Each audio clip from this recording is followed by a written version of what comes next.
to How We Live Online. I'm Christina. I'm Joanna. And we just took the Enneagram test from crystalknows.com. So who knows if it's accurate. But Who still today, does? Crystal knows. Today I took it. And guess what I got? Well, actually, I don't know any of the type. First, I want to know your impetus for taking it. Okay. I took it because someone wrote a short story and the Enneagram was a big part of it. And I was like, I don't even know my own. And I got a 5. What did you get? I got 8. Joanna! What? Isaiah got an 8. That's my boyfriend, you guys. And did you know that when I looked up 5s and 8s being compatible, we're so compatible? Great. Yeah, isn't that amazing? Okay, Yeah. this is actually really hilarious because I was like, I have to tell Joanna my Enneagram so that I can tell her the compatibility between me and Isaiah because it was so funny. But you're actually an 8 too. I don't know what to say. Oh my God, we're meant to be together. Okay, so the 5 is like the thinker, like very in your head, isolated, but also like needs all of the knowledge to make a decision, which I think is interesting because I've said on this podcast so many times, like, I need to know what's going on. I just want to know what's going on. Crazy. Yeah. And the 8 is like the protector. Yeah. My description says the protector 8. People with Enneagram type 8 personality tend to be self-confident, powerful, and assertive. They generally enjoy engaging in debates and making difficult decisions. That's you. I don't know. You love a debate. I love a debate. I don't know if I love a difficult decision, but I do love a debate. You Just do for love a debate. debate's sake. Okay, when I looked up the compatibility, okay, I'll spare you a lot of it, but this sentence made me laugh so hard because it was all like, to preface this, you guys, I don't really talk about my personal life that much on here, but my boyfriend is very like much a large man who is very athletic, and then he got this like the protector thing, and mine was the thinker, and I am always saying like I am like not physically intelligent, like I feel I have no control over my physical body, and so I stay in my head, and he's kind of the opposite. Okay, this is so funny. This in the romantic context versus in the podcast host best friend context is really funny, but here's our compatibility. You and me and Isaiah. Okay, these two are also the natural protectors and advisors of each other. 8s love to protect less tough 5s, and 5s help 8s recognize the subtleties for their plans and actions. These two types can therefore band together as a coalition of power and brains, a formidable combination.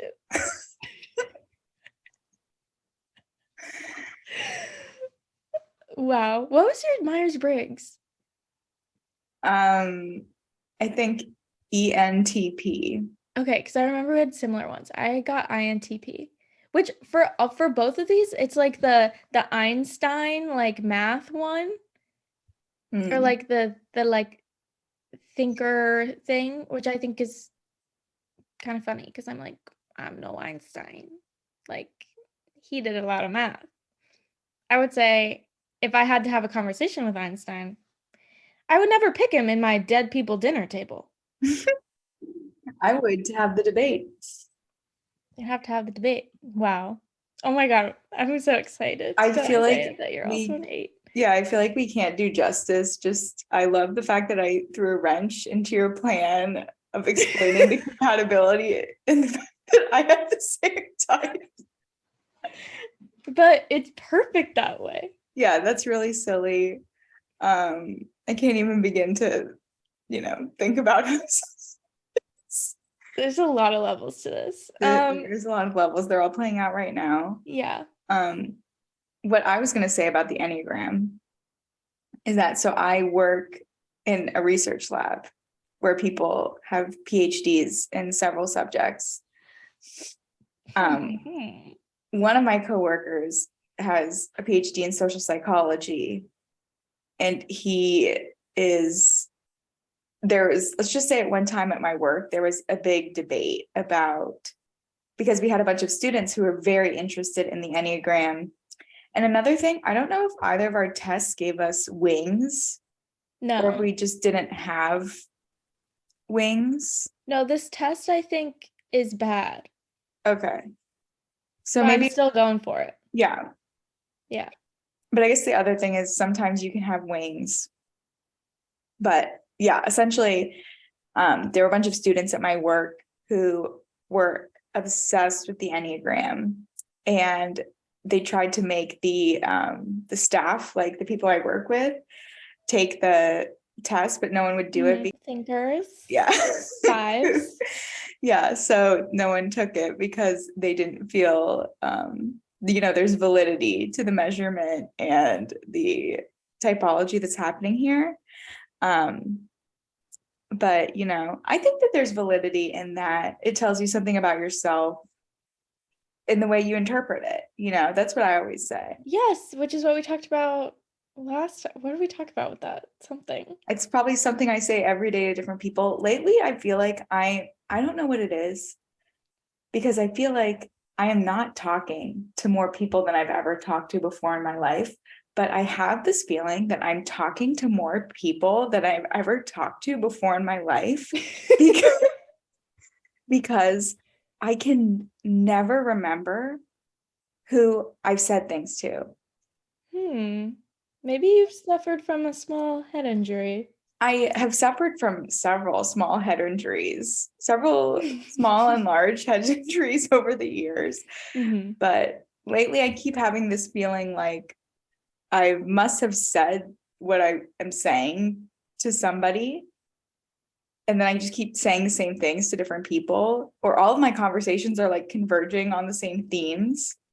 Interesting. Yeah. And that also makes me, never before have I withheld so much information from conversation, because either I just have too much to say, or I feel like I've definitely said it before. Oh no, you're filtering yourself. Yeah, I guess. Don't worry about it. Be yourself. Are you thinking me? I don't know. Yeah, I'm thinking you. Thanks, 5. I can't believe we're so compatible. Should I be offended that you can't believe that? Like, we are really good. No, I didn't mean it, and like I can't believe it, but I'm just like, oh my God, like, wow, how did that even happen? I mean, Crystal knows. Crystal knows. Also, are both of our fears just in different ways are rejection, which my therapist really told me was my fear. So I believe it. Even though I don't go there anymore, I still learn from her. Again, we don't have to get into it. Yeah. So I just wanted to start with that because I think it's interesting, and I love those little personality things, because then it makes you pick out what you think is true about yourself. Yes. Yeah. And we should do some kind of astrology. I would like cafe. I know. I think that we should. Oh, speaking of the cafe, what are you drinking? Mint tea. Mint tea. And what are you drinking? A Diet freaking Coke that's kind of freaking flat. Just a little. I also don't even want to drink it because I know that it's just gonna be so loud. But yeah, I want to get we should get an Instagram astrologer to read our charts or something. But it would cost $200. Let's crowdfund. Okay, I thought you were gonna say that's what I should spend my birthday gift to myself. No. An extravagant birthday gift. I don't know if that's true, but you bought yourself a car, Joanna. Okay, one. Sorry. Okay, you're gonna make me say it. Sorry. No, I was didn't give me a car. Sorry, my family didn't give me a car. I know. I was given a car. Because I'm so privileged in that way, and I thought it'd be funny to laugh at Joanna. Cancel me, you guys. Classic 5'8" dynamic over here. Yeah, I don't even know. That's not even really that extravagant because it's something you needed. I'm trying to think of other things that you bought for yourself. The one thing that I bought for my you're right. I do buy myself. My projector was my Oh, okay. gift Yeah. / Christmas gift. It was like a $300 projector, Yes. My which bench. is amazing. Yeah. A little bench. That was At the cute. You time, needed it. I needed it, but it was like $100. Yeah, And but so cute. but at the time, like that was a lot to be spending / it is just a bench. Oh, my maybe I'm getting the bench in the my little nightstand, my wood nightstand that's like No, you bought them together. I bought them at the same time. Are you And throw sure? pillows. I sort of feel like I bought one year and the other one the next year for my birthday. I don't know. Anyways, Yeah. Joanna's birthday isn't even until January. Guess her sign. I'll give you a second. Aquarius. Yeah. You have your internet news? Or do we want to start with mine? Did you bring anything? We could just talk about that insane TikTok. Yeah. Let's do one thing and then the TikTok. How about that? Okay. Okay. So I came across an interesting article this week in Vice. Love Vice. Yeah, Vice, we love. Written by Edward Ongweso Jr. And the line is, Facebook's monopoly is imploding before our eyes. Imploding. And Okay. You have me. I'm hooked. Yeah, it's pretty interesting. I've skimmed it. I would read through the whole thing / I encourage everyone to give it a read. Actually talking about how Facebook's and Mark Zuckerberg's turn to putting the eggs in the basket of Meta has been really bad for Facebook, and their stock has declined 70%. Is the figure given in the article. And it just sort of reminds me, I feel like there's been a lot in the news lately about, I just feel like I'm really being exposed to the inner workings of these corporations, if that makes sense. And both sides of course, Mark Zuckerberg wants Facebook to make money. And then other people who don't like Mark Zuckerberg's ideas, but have stake in Facebook, want Facebook to make money. And I feel like the same way with Twitter, there's been such a big thing about Elon Musk buying Twitter and then ousting people. And it's just really interesting to see the infighting that's going on in these big tech companies, and how so much of it is based off of these directions, big directions and big moves that the companies are trying to make. Which for me as a public person, it all just seems so stupid, for public person, person in the public. For me, just as a public person in the public, just a normal user, the idea of the metaverse, I mean, I somewhat get it, but also seems mostly stupid. The idea of Twitter being your all-in-one app for all your stuff, mostly stupid. That, maybe, but also seems really dumb. It seems like every company obviously is trying to be the biggest thing. It wants to be the one that is on top, but how do they do that without seeming so stupid? Because really I feel like most of it's a PR thing. I feel like Facebook is doing so bad, one, because their ideas are not good right now, but two, because their ideas are so not good that they're stupid, they're tanking their image. Yeah, I think that a lot of things you said are interesting. One of them being that,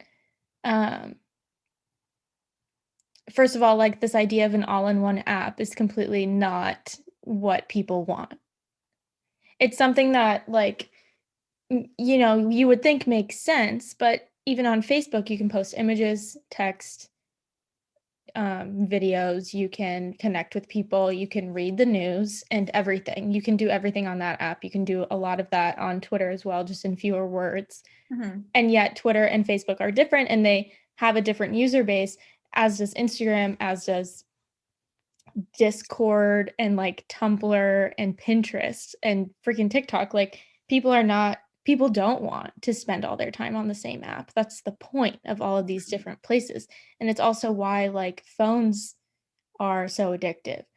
Then this idea of like knowing the inner workings and the disputes between companies and their investors and stuff, I think is really interesting, and also haha kind of meta, because I think that like the public is more interested now, or maybe it's just that like I'm more of an informed consumer than I've ever been. Maybe that's what it is. I do think that the public is now, because we have so many tools to know more about what these like big players are doing, we want to know that information, and then like we can create characters of those people in our heads. Like Elon Musk is a character, Mark Zuckerberg is a character to us now, and the like knowing the behind the scenes, even outside of real stuff like that, like is something that people are talking about. Like I listen to Game of Roses, which is the breakdown podcast of The Bachelor, and every episode they talk not just about what happens in the show, but what they assume is happening behind the scenes of the show, and that whole breakdown of that. And that's why people watch the show now, at least in my circles. Like no one really cares so much about the relationships that are happening on the screen as much as they care about how they think the show is manipulating these people, or like how the world of the show is being manipulated by an unseen group, which I think is like just the same idea applied to this Facebook thing. Like people are more interested in how the sausage is made, I guess, like that, because that's becoming accessible knowledge to us now. And also about meta and the new ideas about meta. So they like have this new VR headset that they haven't been able to find a like regular user base for. Like they're like the AI nerds who like are always going to use the newest VR thing and like try it out, whatever. But for people like you and me, like why would we buy that? I'm not going to play a video game. Like I'm not a gamer, and I don't even think gamers really want to do that. Imagine you love coming home, sitting down on your couch and playing Animal Crossing. Okay. Let's say, who knows who likes to do that? Just kidding. Joanna does like to do that. What a completely different experience Animal Crossing would be is if you had to fucking stand up and wear a headset and do the movements. Sorry, but I would not want to do that. Like that's not the same game at that point. And it doesn't enhance the game, it changes it completely. Like it becomes a physical, I want to say burden, but some people don't think of it that way. But it becomes a physical game. It's Wii Fit now. It's not Animal Crossing. And I think that's why like, huh? Yeah. Can I just say, for some of us, we do have escapist fantasies where part of it is doing more manual labor in our lives. Okay. So I agree. But sorry, I'm also, just a thinker. You're such an it'd eight. be fun. I want to build my own house. That's my dream. Okay, I want to build my own house, but like an actual house. Yes, me too. Not a freaking VR house. Yeah, no. But if that's the only way it's accessible to me, I no. guess. We'll Maybe build that's what it is. Maybe they need to be like promoting it more to makers. But then like I feel like people who care about that stuff are like, okay, great. Well, like I can't live in it. But this is the interesting thing, is that they're working on like, and I learned this from the Vergecast podcast, and they interviewed Mark Zuckerberg. They're working on integrated AI, where like you can put on your headset and then look at your own.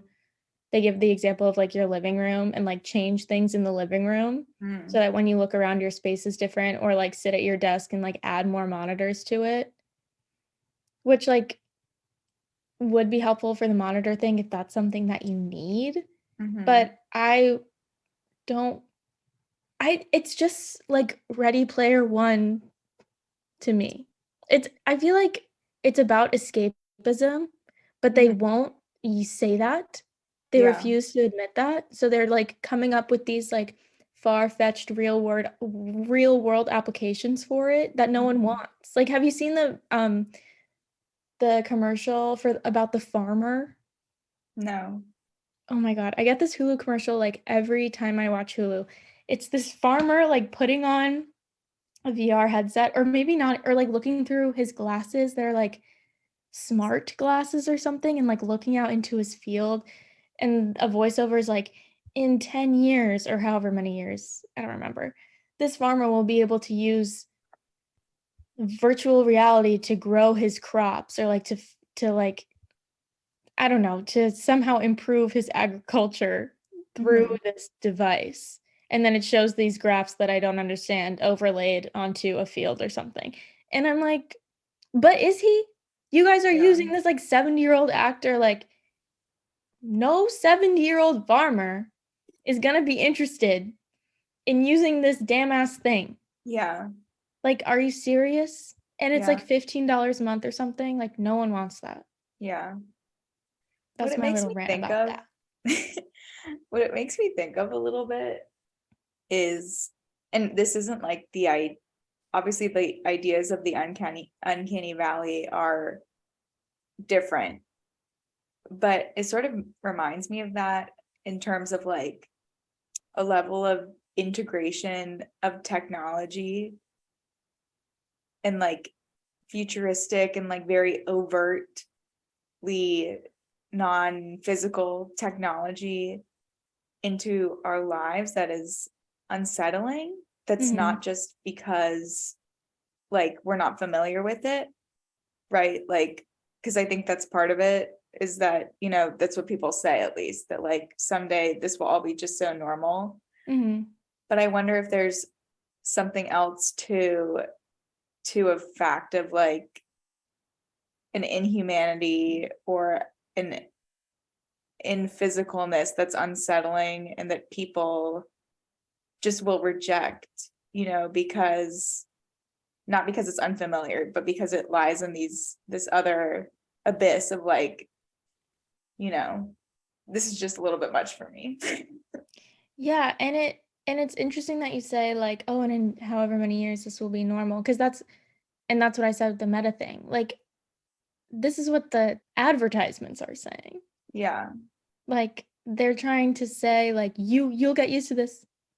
You'll find a use for this. You'll get used to this. Yeah. But I haven't yet. Yeah. I'm not interested in that. I mean, I'm interested in it in the fact that like I'm fascinated by it. I'm Hmm. literally interested in it, but I'm not gonna purchase that. Yeah.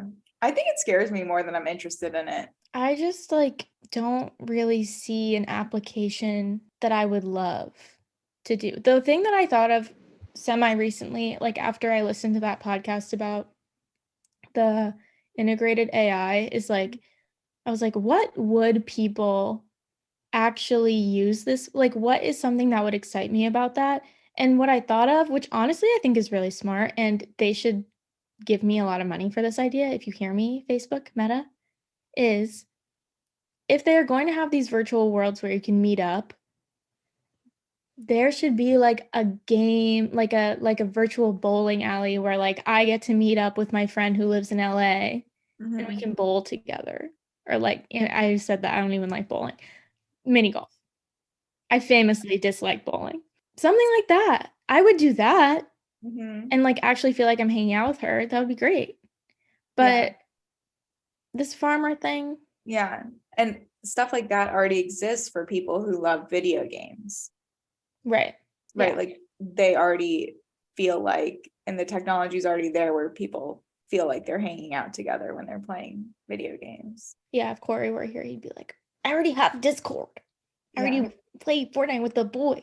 watched the whole concert. I What watched the concert? whole Ariana Grande Yeah. concert. Okay, I came across this TikTok that was like clearly made to piss me off. And then I realized, here's some backstory. I think that there's a discussion on the internet right now about like the divine feminine energy and like divine masculine energy, or like masculine versus feminine energy as a spectrum. And like leaning into your feminine and leaning into your masculine, and I think it's just like a way to think about your emotional responses and how you view yourself as like powerful or intuitive or something. Like I think that's what it really is about, but the discussion surrounding it is so nuts to me. And basically this woman, Daisy Salvatierra, posted a video of her being like, this is how, like, I'm gonna start a series talking about how to like get into your divine feminine energy. Like you can have not a lot of money, or you're not in the space that you want to be in your life, and like you don't need to have material things, but still people will walk by you, or you'll walk by people and they'll think like that you're like this intimidating woman. Like be like lean into your womanness essentially. And then she gives no examples as to how, but she does say like, because I was like the lowest paid person at this law firm, and like people were saying like, oh, when you walk by, like people are intimidated, like where do you get your clothes, like you're so beautiful, I'm like in awe of you or whatever. And also like she's also like extremely beautiful, which someone commented and was like, I think maybe you're just really pretty. um but so then I started watching her videos on how to lean into your divine feminine, obviously. Mhm. And here's some screenshots to share with you. Okay, this is the advice. Here are some of her favorite ways to lean into her light feminine energy.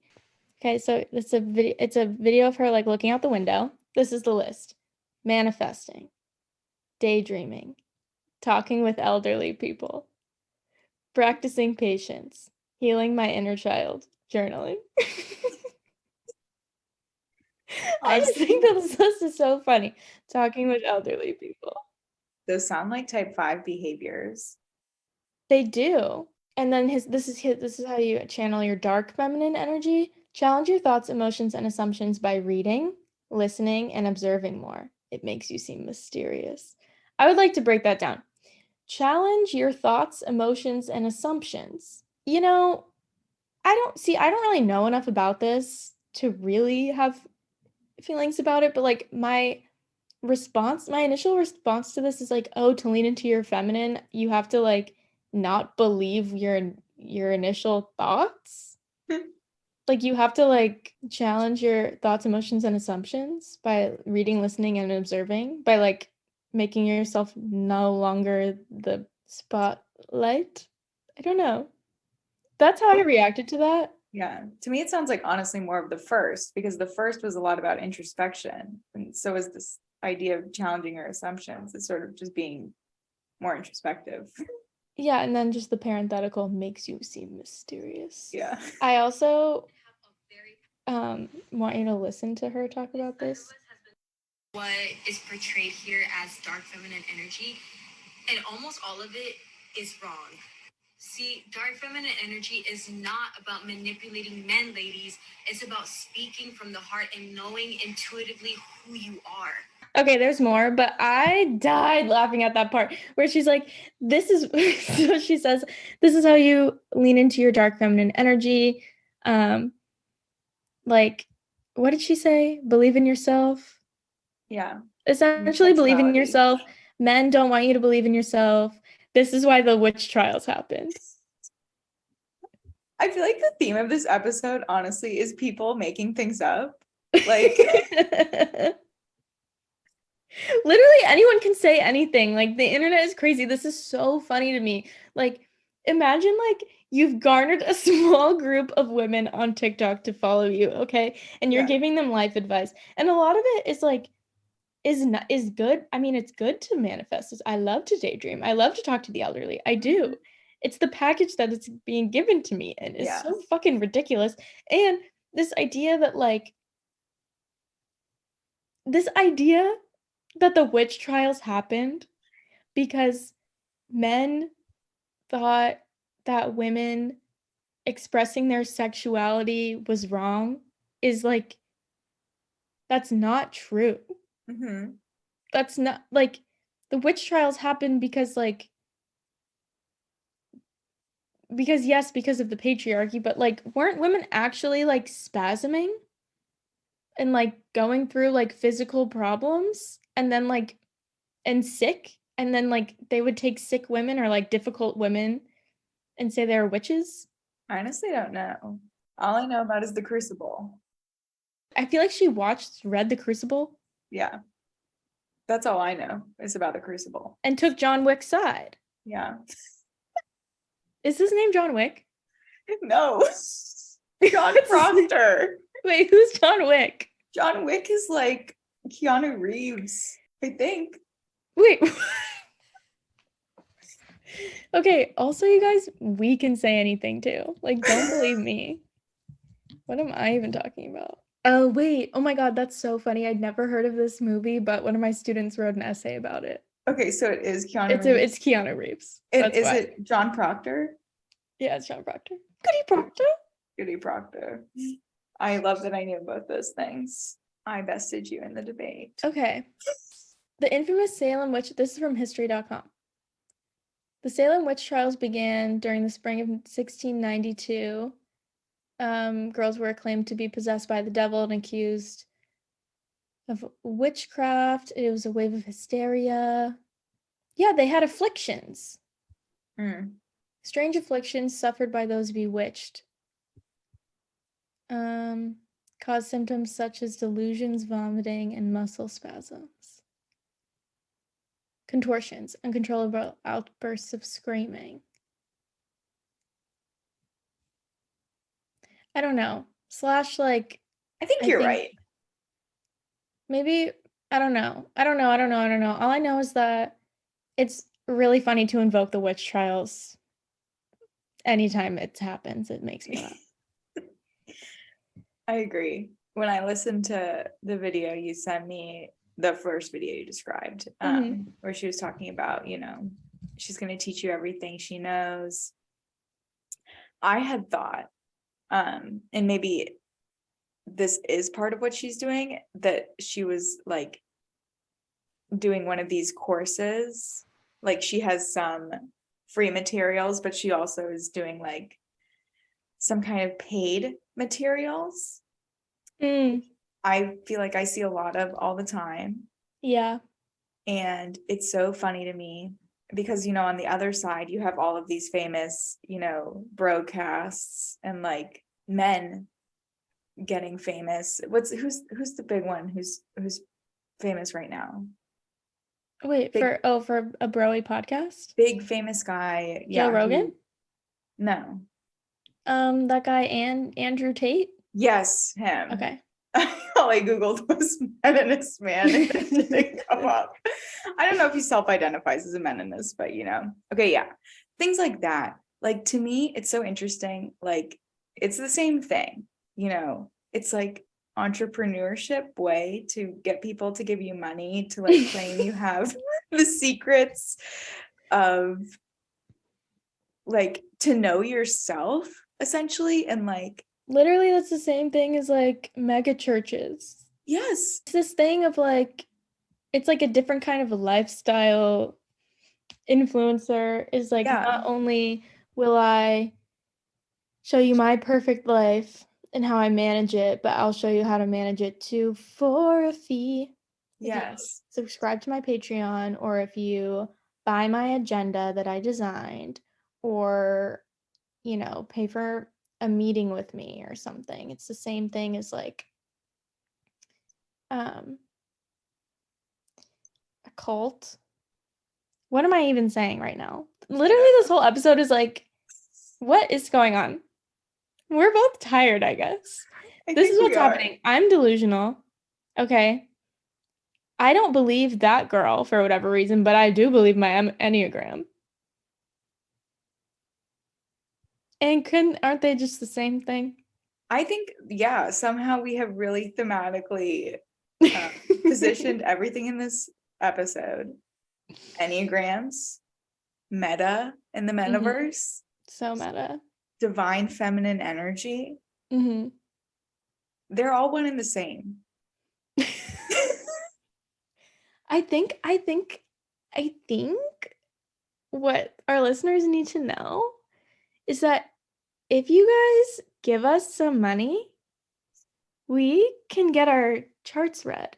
And by us getting our charts read, we will know more about this divine feminine energy to explain it to you through this free podcast. So you will be investing in your own knowledge by helping us crowd fund our own astrology readings. Yes.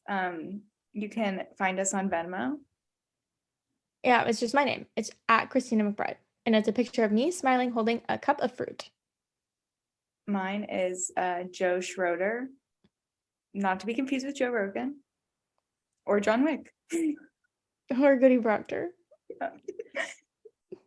That should have been my Halloween costume. Goody Proctor.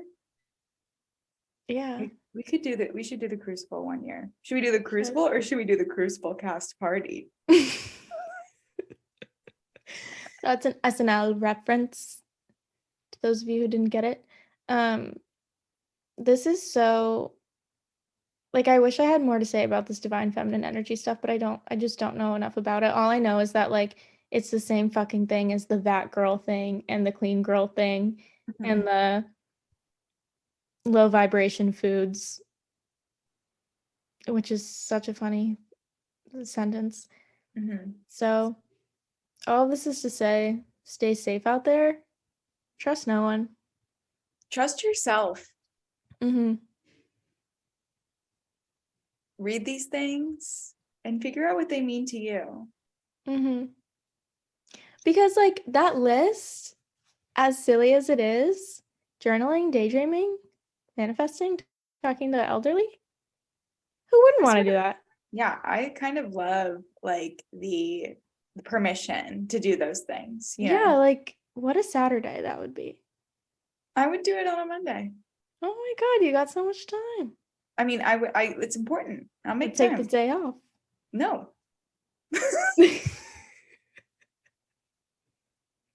Wait, what you should do is talk to the oldest person at work.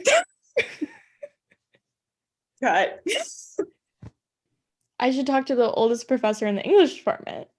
And then I'll be like, thank you so much for letting me tap into my divine feminine energy today. And he'll be like, what? What I really want her to do is to provide sources. Because we read those things. And like you said, like, everybody is talking about this idea. Yeah. And she's like, they're saying it wrong. Like, can I make up an idea and say, can I say that the divine feminine is, rolling around in the dirt and then Yes. screaming at the kids across the street from me? Like, Joanna, I believe that. Like, Yeah. rolling around in the dirt, like, you're really getting into your, like, earthly mother nature, earthly love and divinity in the soil, and you're just, like, connected Mhm. your surroundings, and then you yelling at the children. I'm using my voice. You're speaking your truth. And that's healing my inner child. Oh my God. Okay. They're an abstraction. This is how you guys heal your inner child, okay? Next time a kid is being annoying at a coffee shop, at a store, in line in front of you, you lay into that kid and you tell that kid to shut the fuck up.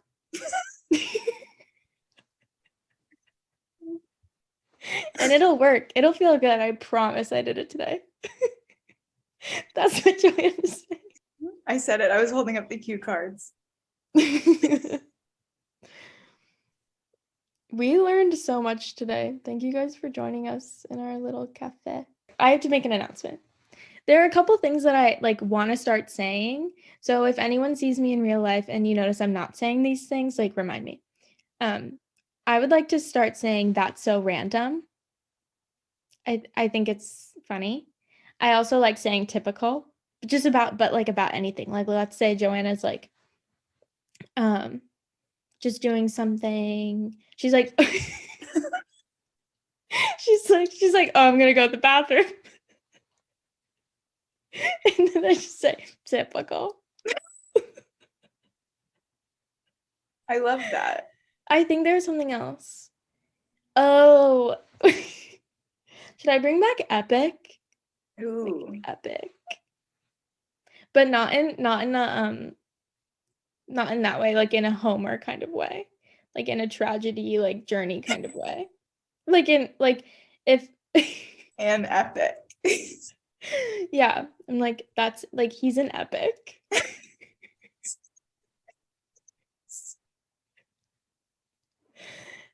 Yeah, I think that was it. Yeah. Okay, I'll keep you honest to those things. Thank you. So, if you guys enjoyed this episode and you have ideas about the feminine and masculine divinity or energy spectrum and you actually know about it, or even if you have like completely unfounded opinions on it and ideas, I want to hear them. So please let me know on my Instagram at How We Live Online or at xtnetmm. I think that's my Instagram. And please send this episode to a friend or a foe, and don't tell them which. Shout out to the type 5s and type A's in your type A's. Type A's.